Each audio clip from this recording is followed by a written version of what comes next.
Welcome to One More Round with Josh Norris. I'm excited to have my friend Ariel here today. So Ariel Gonzalez, the president and co-founder of Arrive Financial Services, starts each day by asking, whose life can I change today? With 16 years in the financial services industry, Ariel has helped over 6,300 families secure their financial futures, launch multiple offices, and continues to expand his fiduciary reach to more people every year. As a first-generation Mexican-American, Ariel learned early on that financial security was about more than making money. It was about managing it appropriately. After becoming acutely aware of how little the average person knows about wealth management, he made it his mission to grow the quality of life for his community and his family through financial planning. Today, he is dedicated to helping people within his community grow financially and reach their full potential. When Ariel isn't helping his neighbors secure a brighter financial future, he's with his family, lovingly nicknamed the A-Team. He raised his 4 children, Ariel, Isaiah, Anaya, Aiden, and Ari, with his wife and business partner Adela in Gilbert, Arizona. An avid sports family, you can find Ariel blocking goals for a soccer team, practicing Brazilian Jiu-Jitsu, and loyally cheering on the Raiders no matter the score. He's one of the best people I know in the financial industry, and I thought it'd be a good time. I mean, we're in a weird time in our economy, in our state, so making sure we're preparing for the future, I thought is important. So thanks for coming on today. Yeah, it's a pleasure, and you hit the nail on the head. It's a weird time, and there's been a lot of people trying to make a lot of comparisons to different blips in the economy in the past. Yeah. And everybody's like, yeah, you know what? This is just different. Yeah. So yeah, I agree with you, man. It's weird times. I mean, I can't remember ever seeing inflation spike as high as it is. Yeah. Watching prices of everything go up. Yeah. All across the board with the inflation. It's crazy. Yeah, one of the things that my wife and I always talk about is just how fortunate and blessed we are because we have the ability to go out there and make more money, produce more income, right? A lot of people don't have that ability to go out there and produce more income, or if they're on a fixed budget. And so, if gas goes up $20, $30 per refill, man, it's not such a big deal. But when you're on a fixed budget, that $20, $30, and all of a sudden you can't pay for maybe that you guys want to go out to dinner one night, or you can't pay for, something else that you needed. And so it really makes a big difference as to, when a person's on a fixed budget, for sure. Absolutely. Well, kids sports, I have to relate that to my situation. It's we got 3 kids and stuff, and they're all doing something all the time. Oh, yeah. And, we're fortunate to where, again, I can always make more money and stuff based on the nature of the businesses. But still, I can't imagine being on a fixed income and be like, oh, hey, buddy. So it's either soccer or basketball. You get to choose. Yeah. But those are choices people are having to make right now. Yeah, and I remember being that you're seeing kids sports. My wife and I have been married for 24 years, and we've got 4 kids.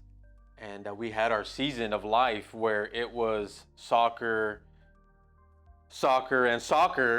all weekend, and we were going from this field to that field to this out-of-state tournament to this out-of-city tournament, and that whole thing. I can't just imagine, brother, where you're at right now, and just the cost of the hotel's gone up, the cost of the food to take care of your family's gone up, gas, and so yeah, I mean it's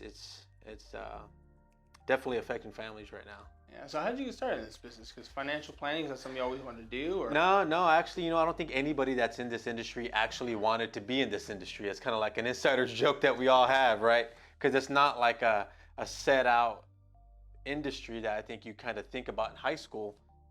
So about 16 years ago, a friend of mine talked to me about getting into this industry. And at first I was kind of like, well, I don't have a degree. And he's like, well, technically you don't need a degree. You just need somebody to really kind of show you the ropes and help you. And at that time, I was doing factory work in Bakersfield, California, making roofing shingles for a living. Mm-hmm. So I'd work 12-hour days, rotating shifts, wearing mechanics gear. And I don't know if you know anything about Bakersfield, but when it's hot, oh yeah, I know. It's just as hot as it is here in Arizona. Yep. So, then I'm right across the little walkway from, 600-700 degree asphalt. And so I did that, and as I started to really look into the possibilities of the financial industry, I actually during my graveyard shifts, I would study for my license because if you've ever worked a graveyard shift, there's not a whole lot of supervisors around. Yeah. So I would make sure my equipment was fine, things were running, and I would open up a book and I would just study for my exam. And as I did that, I just eventually got to the point where I was able to get a license. But getting a license was a whole nother story. So I'll go intercede there really quick. So it took me 3 times to pass my exam, right? And at that point in my life, my wife and I weren't doing so great financially. And so I was having to drive from Bakersfield to downtown Los Angeles, which was about 2.5-hour drive each way. Every day? Well, I had to go every time I tried to take my exam. Oh, gotcha. Okay. So it took me 3 times to pass my exam, right? And I remember on that 3rd time, I was walking into the Ronald Reagan building downtown LA, and I'm like just praying. I'm like, Lord, please let this be the time I pass my test, Father, please. And so I remember when I got that piece of paper after my exam, and I didn't feel any different. I didn't feel like I did any better. And I looked at that piece of paper, and I was like, is that right? It says pass. Did I pass it? And I showed the lady, the proctor, and she goes, yeah, sir, you passed your exam. And I'm like, I was in state of shock because that had been 3 times already. This is my last time, and if I didn't pass it this time, I was going to have to wait 6 months before I could take it again. Okay. And I remember walking downtown LA, and you think about that scene on with Will Smith, San Francisco stockbroker. Pursuit of Happiness. Pursuit of Happiness, right? When he's walking down the street and he's just like, woo! So that's kind of like how I felt, because I felt at that point my family's life was going to change. Mm-hmm. And I remember sitting in my car and I was like crying like a baby because one, it had taken so much out of me, so much sacrifice, and and as you're doing it, nobody really understands the kind of pressure you have on you. Mm-hmm. And so it was kind of like a relief, and so that was a really big deal. And at that point, I told myself, I had to go through all this. I had to put my family through all this just to get my stupid license. So I'm not gonna quit. Yeah, now I gotta go. Now I gotta tell my wife, like, hey, so this thing I'm telling you, like, it's gonna change our family's life. And so, make a long story short, brother, that was 16 years ago. Wow. So starting out in the financial industry, did they provide leads for you, or did you just like work your sphere and help them? Or so I started out in an MLM company, multi-level marketing company. Well, Roll Financial Group is where I started out, and you know what? That style of business wasn't for me, even though I was really good at it. It wasn't for me, but I was taught a lot. I was taught like an introduction to a lot of the financial products, a lot of financial services, how to take care of your clients, the lingo. Every business has its lingo. I was taught the lingo and different things, and I was mentored by some really great friends. And so I started at World Financial Group and I kind of broke my teeth there and kind of started my way into the financial industry there. Okay. And then you were there for a while. And then I was there for actually a little bit, not too long. And then my buddy who actually introduced me to the industry said, hey, you know what? I'm really considering starting my own practice. And I was like, really? And I was only with World Financial for maybe a year, but I had already opened up my own office, doing what I had to do. And I was like, really? And I'm a very loyal guy, like especially my friends. Like I will do anything I can for my friends, right? Family, friends, whatever I got to do. And he's like, hey, but I need you. I know what you've done in a year here. Can you come with me and we'll partner. We'll build this thing together. And so we did, and I took off, and I helped my buddy start his company, Difference Financial. And we did that for a few years, and we got things going, moving. And what that did also is it helped me learn the corporate side of the business, the contracts, the insurance companies, the investment companies, how to set that up, how to get your website going, like all the stuff that they don't teach you. I was able to learn that through my process of helping him build his business. And so as much as I look back and it wasn't my favorite time in the industry, I actually did learn a lot on the corporate side of things. You saw the blueprint of how you can, if you want to go on your own, exactly, do this, and this, and be successful, basically. Yeah, exactly. And I was there for a few years, and then at that point, my wife she had been working in surgery for 20-something years. Yeah. And so, as I was not making money building my company, she really held down the fort to take care of the family, to make sure things could get paid and money was coming in. because she made a pretty good income, and so that really helped weather the storm. But my business partner at that time and I had just different philosophies on what we wanted our businesses to look like, and they're actually very different. And so I ended up leaving that company, starting Arrive Financial about 7 years ago. And at that point, my wife came on board with me full time. So she left surgery full time because she was like, I'm done. I can't do this no more. Corporate America is not the same. Medicine's Right. not the same. It's all about pushing and getting reimbursed, and it's not about the client anymore. And this is even before 2020. Yes, yes, and it got even worse then. But Yeah. So once my wife came on board with me full time, our strengths that we do to build our company is, so I'm very much business. I love people. I can connect with people. I understand that stuff, and it comes easily to me. Marketing, like, easy to me. It's just, I don't even have to think about it. Yeah. But I'm not structured, and I hate processes and I hate systems. But when you want to run a business, you need that stuff. So when my wife came on board, she is all that stuff. Like, that's her. Like, if I ever want to get my wife juices flowing, I show her a bar graph and she gets fired up. Like, woo! And so that's all her. And so when she came on board full time with two of our, and there was obviously there was a filling out period. You're married, you understand this. Yeah, oh yeah. There's definitely a filling out period, right? But as she came on board and we figured out what our strengths were and how we could complement each other, they talk about that hockey stick in business where you're just kind of going and you don't feel like you're making that much gain, and then all of a sudden things just start to take off. Mm-hmm. Once my wife came on board, we got that stuff dialed in, we figured each other out, boom, business just took off. Yeah, and that's perfect. Like, when you have that symbiotic relationship, especially with your spouse, like, it just makes all the difference in the world. When they're doing things they're really good at, you're doing things you're really good at, but you're not like trying to be them. Oh my God, I'm the same way. I will get from A to Z, but it's not going to be B, C, D, E, F, G all the way. But I'll get to Z. Yeah, you just sure. Tell me. So yeah, my wife's very similar in that aspect where she's very organized. Like she helps me a lot in my different companies and stuff.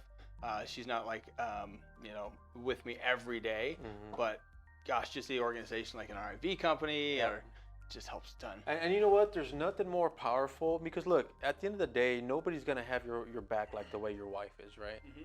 Or your spouse is. And so to me, it gives me reassurance of knowing that I'm gonna go out there and do what I have to do to take care of what I have to take care of to move the company forward, knowing that she's got my back, and she's gonna make sure that at the end of the day, one, I'm good, but two, like, everything's for a better purpose, a greater reason to continue to push the company forward. And that all those processes and systems are in place so that way our clients get taken care of and they get served and they get properly, have an actual retirement plan in place that's gonna take care of their family as well. Mm-hmm.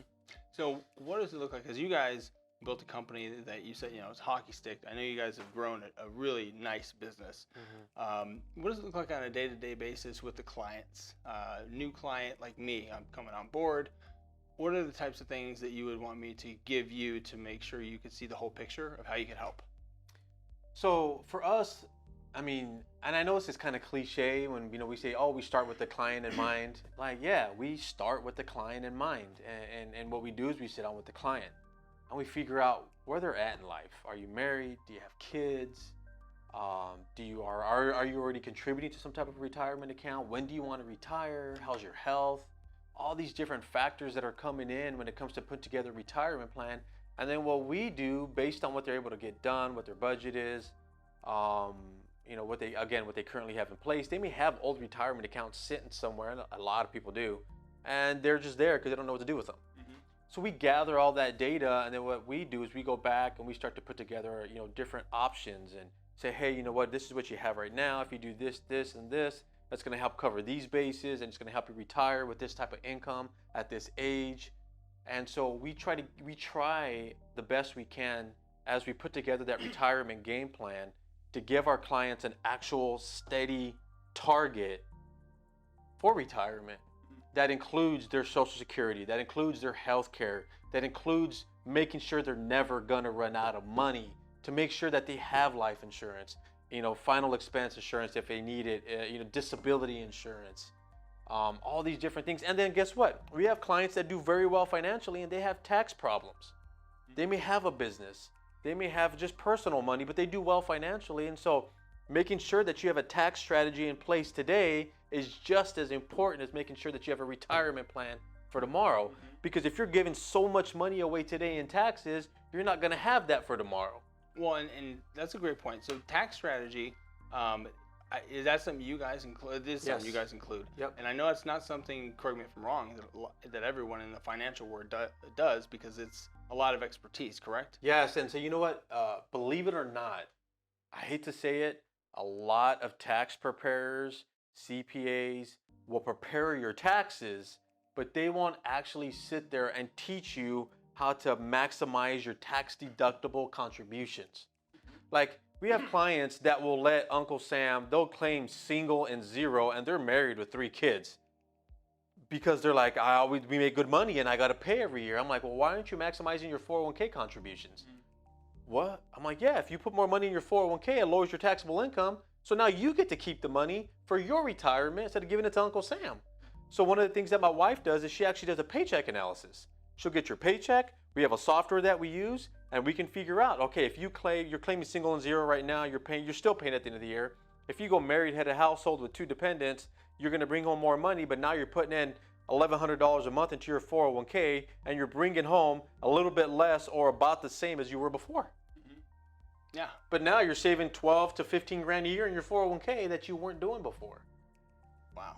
And then for business owners, there's so many options for business owners that you can legally take care of money and put your money away in tax deductible environments instead of just allowing Uncle Sam to continue to take your money.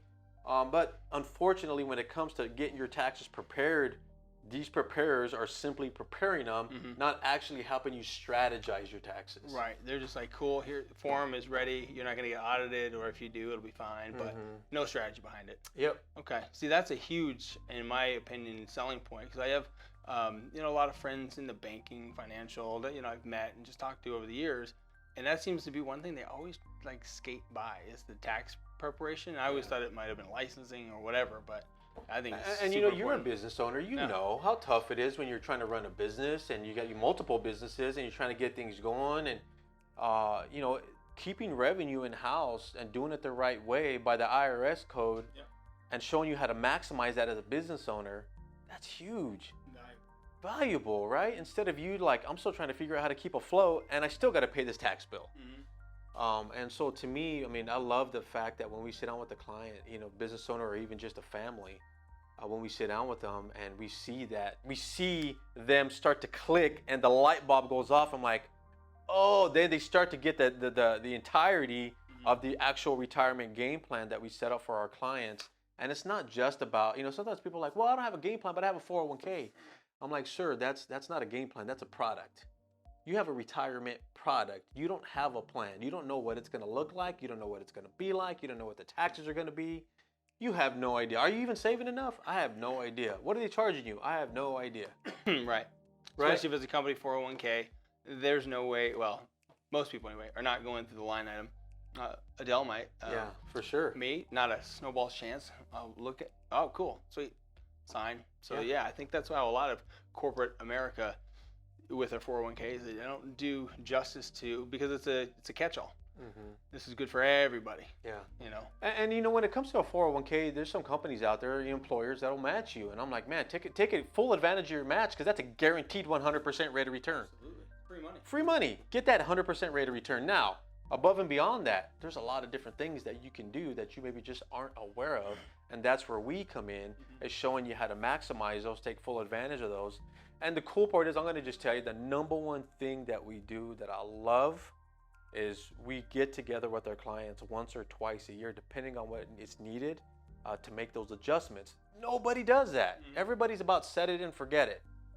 What if life changes? What if your health has an issue? What if your kids need something? Or what if they decided to go to Princeton instead of the community college? What if life happens? You switch jobs, you switch careers, you guys switch states, tax rules change.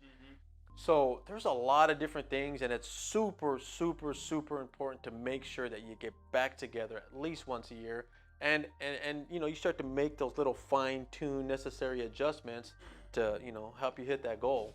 Well, and you get to also do a little status report. Hey, here's what our goal was this year. Did you hit it? Yes, great. High five, no, why not? Yeah. Those kinds of things. I think that's huge. Yeah, and one of the reasons why we came up with the slogan, our company slogan is "We'll get there together," is because our hope as a company is that our clients see us as a partner, not as a guy that handles my investments. Everybody has that guy. No, they actually feel like they have a partner that has a plan, and it gives them hope to know that when they get to those retirement years, they can actually enjoy. Right, that's huge. So let's talk about today, where we're at in 2022. We started out talking about inflation, craziness, all this stuff. Is there anything, in your professional opinion, that you would tell somebody to make an adjustment on right now, as far as what they're doing with their cash, or what to be aware of as we're getting through this storm? So my wife and I we just flew back from New York earlier this week. We were there last week, earlier part of this week, and we were fortunate enough to be in a room full of Wall Street guys flew in from London, guys flew in from the East Coast, West Coast, and it was just a big financial services industry meeting, and it wasn't too big. It was probably 100 people there, and I'm going to tell you, it wasn't pretty. A lot of them see, regardless of what the news says and what we want to see, a lot of them, what they're seeing is not pretty. And so I would say right now, I would go somewhere where your money's going to be safe and protected. And if you are going to still be in the market, put it somewhere where it's more conservative, because you're going to take a loss still, but at least it's a mitigated loss, not a full-on taking the full brunt of what's going to happen in the markets. I mean, some guys are going to the extreme and saying the market's still going to drop 50%. I don't know. I don't have a crystal ball. If it was, I'd be rich. I'd be like, woo, Yeah, absolutely. I'd be on the Cayman Islands somewhere, but I'm not. All I can do is kind of gather the data and tell people, look, if you're my brother, you're in your 40s, you probably want to play a little bit of defense right now. Figure out what that is. Call your 401. So a lot of times, here's the thing. The average person, the average mom and dad, we're so busy with families, kids, sports. We don't have time to sit there, or we don't even want to think about what's going to happen with my 401k. Right. Simple fix. Call your administrator and say, look, for right now, until future reference or whatever, put it somewhere where it's going to be moderate, conservative, or even in cash. And continue to fund it. Because you got to save for retirement, good times, bad times, and continue to fund it. A lot of these guys that are a little more savvy investors, they're talking about like, well, yeah, the market's going to go down and I'm going to buy. Yes, great for you. You're a little more savvy investor. Right. But the average guy, the average mom and dad, they don't have time for that. Right. For them, go to safety right now. Call your administrator, put your money in safety. And I know a lot of these guys that are that all they do is wealth management. They don't want you to hear that, but that's reality, because I would rather you be a little safe right now and have a chance to fight for tomorrow, as opposed to you leaving it all out there and having to ride that sucker all the way down. Mm-hmm. Which, I mean, is daunting to a lot of people, especially. Yeah, I remember 2008, right? I mean, I'm 44 years old. I remember 2008, and I had a full, front row seat to what was going on. Mm-hmm. And, the average 401k lost 38.5%. And those people are probably now ahead, but it took them about 11, 12 years to make up that 38.5% loss. Wow. So, yeah, you're going to get your money back. And a lot of times people will tell you like, well, the market always comes back. And thank God it does. But what you don't get back is those 10, 11, 12 years. Because now you're, instead of retiring at 60, you're 72, 73 now, trying to retire again. Right. Yeah. So you're saying that the average mom and dad, they need to look into just being more secure right now, lower risk type of investments, and they can do that with their 401k. You're saying they can call and if you have a 401k with your current employer, we can't touch it because there needs to be a severance of employment. But what you can do is simply make a call to your administrator and say, look, I want to put it in conservative. Okay. Or even put it in cash, depending on what if they don't want to lose anything. Super smart. Yeah. I would at least do that, and it's a simple fix, and it's a phone call. Yeah. 5 minutes. And then, what are some of the things that or triggers that you identify that the economy's starting to pick back up? What are you watching for in the next 5 I years? look at insurance companies Okay. because as insurance companies start to get a little more conservative or a little more aggressive with their rates, that tells me that they're seeing a little further down the road. They have better capabilities, more tools at their disposal than I have. So I watch them. And depending on how they are starting to act tells me whether or not the economy is going to be coming back, whether it's still going to be in the little valley.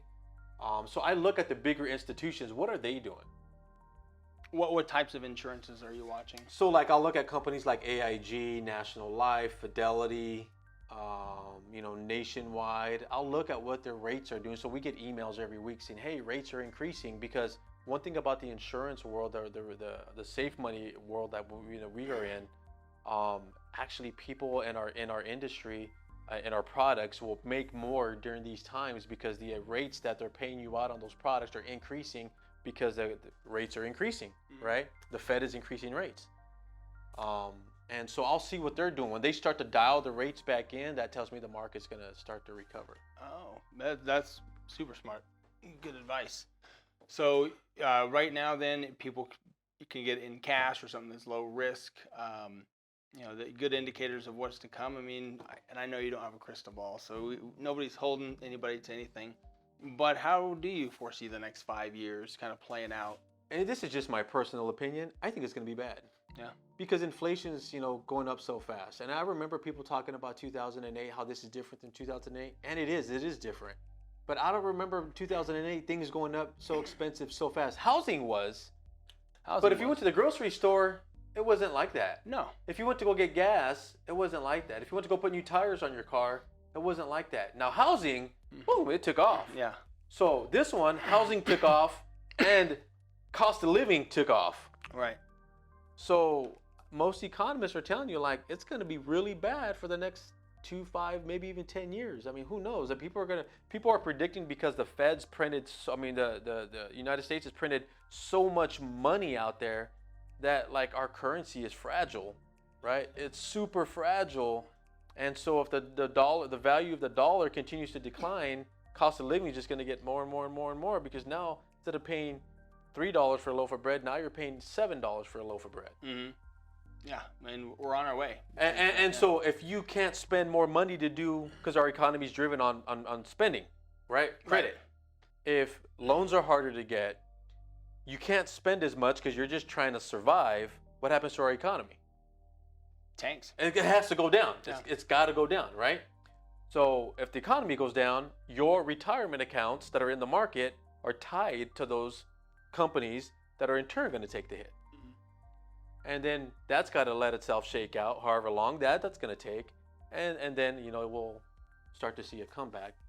But who knows? I mean, I don't know if it's going to be 2 years or if it's going to be 20 years. So, let's say that you're right and it's bad over the next 5 years. What are some things people can do to make extra money, in your opinion, that will help them not only earn more, but get them through the storm? One of the things that I think everybody should be doing right now is in the entrepreneur world right now, the environment, there are so many different little businesses that you can pick up for a few $100, right? So even if it's the mom selling Avon or candles or Monad or whatever those other companies are, or even picking up a little part-time job. I mean, my wife and I were in New York. We were at a Yankees game.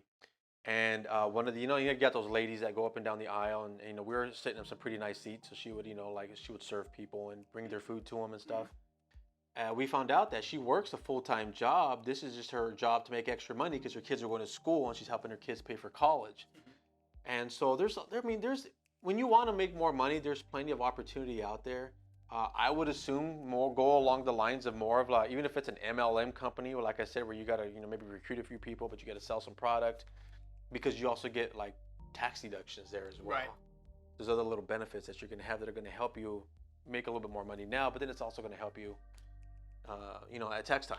Yeah, I think it's smart. I think people need to be conscious and be thinking of, how can I make more money? How can I not just my 9 to 5?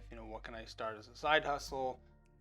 Because when you start to focus on making more and getting another job or starting another business, I think it gets you through the storm a lot easier, and then you're focused on a solution Yeah. rather than a problem. Exactly, and I was just about to say that. Yeah, I mean, when you start to look at the opportunity out there, when you change the way you look at things, the way you look at things changes, I love that. Yeah. right? When you put on a different set of lenses, all of a sudden the world looks different, right? And so that's one of the things when you see a potential, when you see opportunity, all of a sudden this little thing that's bothering you isn't bothering you so much now because now you see potential, you see opportunity out there. So I think right now, I mean, I know times are tough and I know things are changing, the market's changing, things are getting more expensive, but there's never really been a better time in the history of the United States or in the world where you can literally have a laptop, a cell phone, and open up a business. Yeah.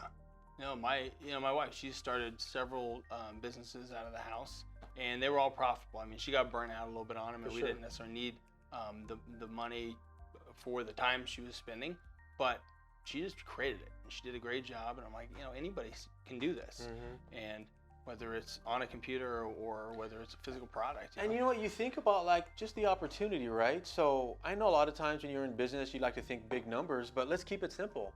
Let's just say, you and your husband or, you and your wife are working 9 to 5, making decent money. What would an extra $1,000 do? What would an extra $1,000 a month do for your household?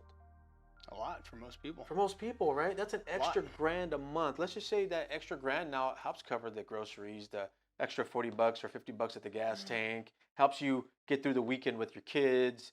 You know what I mean? It's painting the house. It's doing whatever to your yard you've been talking about forever. It's getting into a home that you own rather than renting. Like $1,000 a month changes most households. It's like having a guy or a girl that lives with you, or having a machine, right? Imagine this: you're in your garage and you have a machine that spits out $1,000 a month. You'd be like, man, I got to take care of that machine. I got to oil it up, make sure it's all polished up, because it spits out $1,000 a month. That's essentially what a side business or even a side part-time business will do for somebody. And the cool part is the upside is exponential. So what if you start off thinking $1,000 a month, and then all of a sudden you're making 10? Yeah, and there's so many stories like that. Like Sarah Blakely with Spanx. Oh my gosh. She never thought it'd be $1 billion enterprise. She's such a great story. Yeah. No. She's like catching lightning. Well, exactly. Right. But like, she caught lightning. She's a billionaire. Yes. Like, that was never her intention. Exactly. But she started, and she was working. Mary Kay Ash, same kind of thing. That's a great story. Yeah. Again, never anticipated she'd be a billionaire. Yeah. But she started the hustle, and so hopefully, everybody can catch that lightning in the bottle. And it's cool though, right? When you're looking, all of a sudden you see your first check and you see the fruits of your labor, and you're like, man, I made an extra $1,100 this month. Like, how cool is that? And I actually didn't work that hard. What if I work a little bit harder? Yeah. What if I put a little bit more time into it? I love it. So every profit check in every company I've been a part of, the first one is always the most special. And I remember my first one from Regenerate, and it wasn't that very much. It was like $1,600. And it's not even about the amount, right? Not at all. Not at all. It was just like me and the other 3 partners. We all got our checks, and we're sitting there. I'm like, yeah, we worked hard. It's not going to change anybody's life at this point, but that's fruit of my labor, and it'll continue to grow, and it means something. Yeah.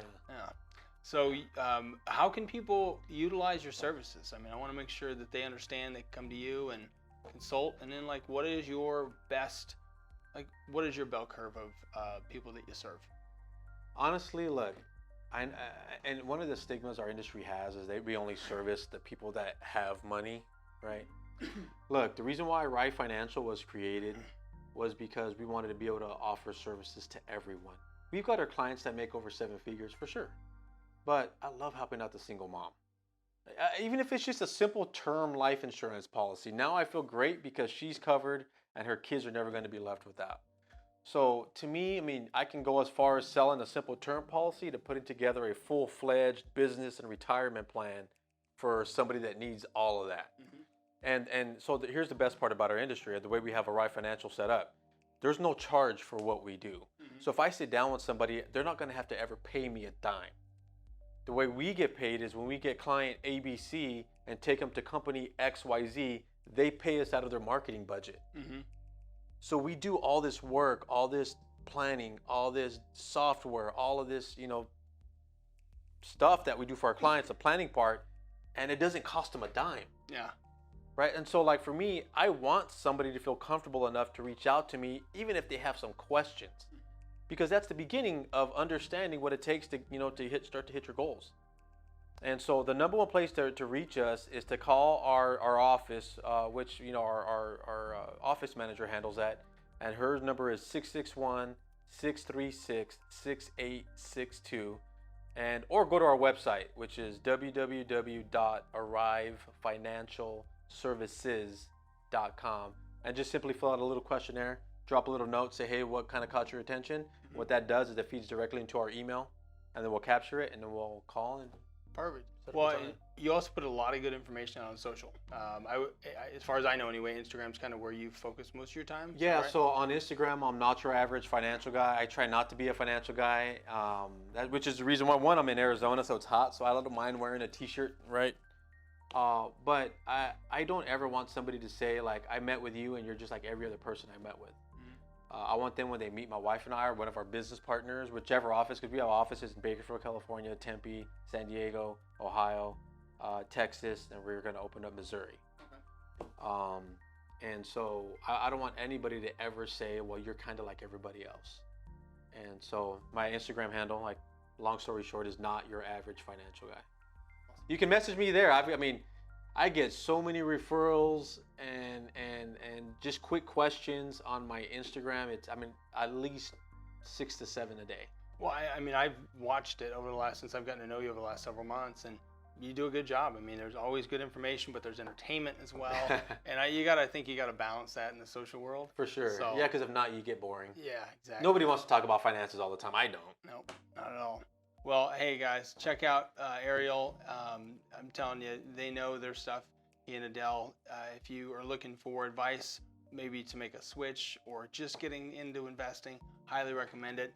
And I know you got some good stuff in this. So if you have any other questions, you can always leave a comment below. Make sure you subscribe to our channel so you get great information like this every single week.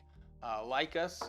Ariel, appreciate you coming on, man. Hey, thank you so much. Hey, you guys, you know what? Reach out, and if you enjoy his content, tag people on his content, right? Because that's the way he goes out there and he's able to build his brand, build his podcast, build his business, is by you liking, sharing, and tagging his content. Awesome, man. Well, thank you guys, and we will see you next time.